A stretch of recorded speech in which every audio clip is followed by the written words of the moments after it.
यही धर्मपरायण रहने का मूल्य अधिकार है। धन्यवाद स्वामी। अब मुझे आज्ञा दीजिएगा, प्रस्थान करता हूँ। कहाँ जा रहे हो? मुझे भोजन के लिए भी नहीं पूछोगे? मुझे क्षमा कीजिए स्वामी, मैं आपको पकड़ नहीं ला सकता। ये महाराज को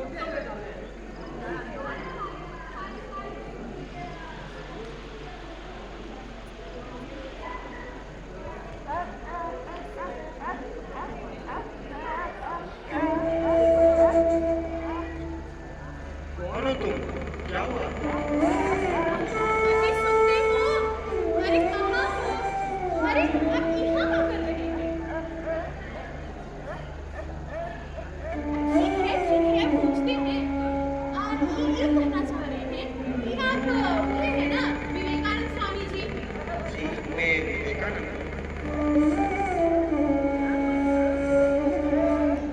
जी पूछते हैं कि आप इतना रात को इतना ठंड में यहाँ क्या कर रहे हैं? मैं यहाँ धर्म पर चर्चा करने आया था। सुने थे धर्मोपदेश देना नहीं आप और मुझे भी आपकी दशा कुछ ठीक नहीं लगता। वो शायद इसलिए कि मैं 3 दिन से भूखा हूँ। जी हाँ हम आपको खाने की सामग्री दे देते हैं, आपका भोजन खुद से पकाओ। आप मुझे वो भोजन क्यों नहीं दे सकती जो आपने अपने लिए पकाया है? विनीत माइक उसको दो, माइक में बोलो।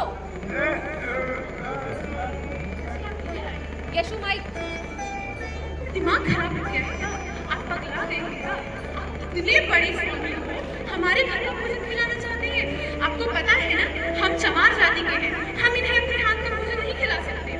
हे भगवान, इतने बड़े स्वामी को ना हम भूखा भेज सकते हैं ना अपने हाथ का भोजन खिला सकते हैं। आप सुन लीजिए, हम इन्हें अपने हाथ का भोजन नहीं खिलाएंगे।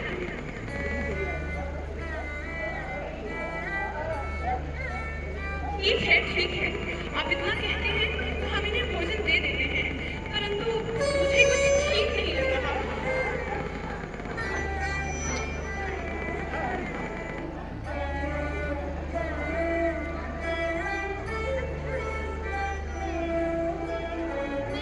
पानी लेकर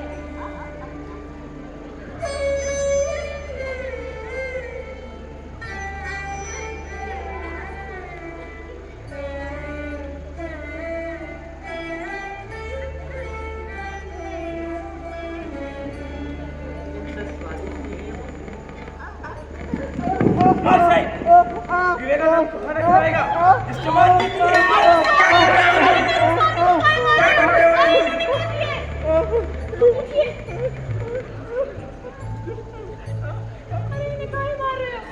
क्यों मार रहे हो इसे? महाराज ये सवाल है, इसने आपको खाना कैसे खिलाया? तो क्या हुआ? मैं तुम्हारे लिए 3 दिन से धर्म पर चर्चा कर रहा हूँ, तुमने मेरे भोजन की खोज खबर ही नहीं की। इस व्यक्ति ने मुझे भूखा पाकर भोजन के लिए पूछा है।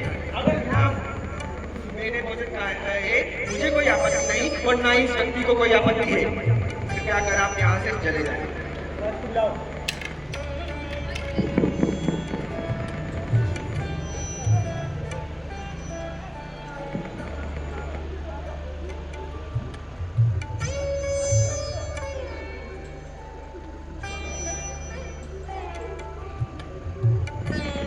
सुनिए महाराज, मुझे लगता है हमें गरीबों के घर भी जाना चाहिए। जी बिल्कुल, चलिए आज ही चलते हैं। महाराज वहाँ विवेकानंद जी आए हैं। अरे हाँ हम उनके लिए ही तो फल लेकर जा रहे हैं। चलिए महाराज। चलिए। अरे स्वामी, प्रणाम स्वामी। प्रणाम महाराज, प्रणाम रानी। क्या हुआ स्वामी, आप इतने क्रोधित? ऐसी क्या दुविधा आन पड़ी? महारानी, इस चमार ने महाराज को अपने हाथों से खाना खिलाया है। मूर्ख, किसी मनुष्य को उसकी जाति से पुकारते हो तुम? घृणा आती है मुझे तुम पर। ये सब चल रहा है मेरे राज्य में, शर्म नहीं आती तुम्हें? आप चुप रहिए रानी, आप मत बोलिए कुछ। चुप। मुझे क्षमा कर दे स्वामी, आपको हमारे होते हुए इन अछूतों का खाना खाना पड़ा। अपने विवेक को साधो राजन, जिस प्रकार प्रकाश के बिना सूर्य का कोई अस्तित्व नहीं, उसी प्रकार अपने विवेक के बिना राजा का कोई अस्तित्व नहीं रह जाता। ये क्या है? ये शूद्र, वो वैश्य, क्या है ये सब? ये तो हमारे पुरखों की परंपरा है, हम सिर्फ इसको पालन कर रहे हैं। ये अछूत है, हमें इन्हें नहीं छूना चाहिए। भेदभाव सही नहीं राजन, ये एक वैश्विक बीमारी है जो किसी भी राष्ट्र को, किसी भी देश को अंदर से खोखला करके रख सकती है। ये वैश्विक बीमारी हमारे भारतवर्ष में भी है और इसका कारण जानते हो राजन? इसका सिर्फ एक ही कारण है, वो है हमारी संकीर्णता।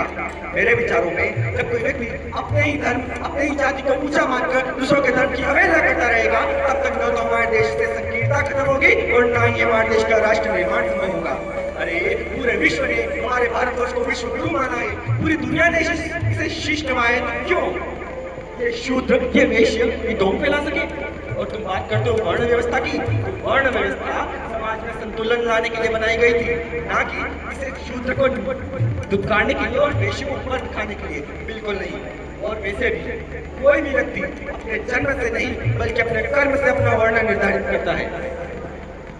परंतु स्वामी, ये तो हमारी परंपरा है, हम बस इसका पालन कर रहे हैं। क्षमा कीजिए महाराज, बीच में हम बोलना नहीं चाहते, परंतु ऐसी चीजों का क्या महत्व जो हमारे देशवासियों को ही ना लाभ दे सके।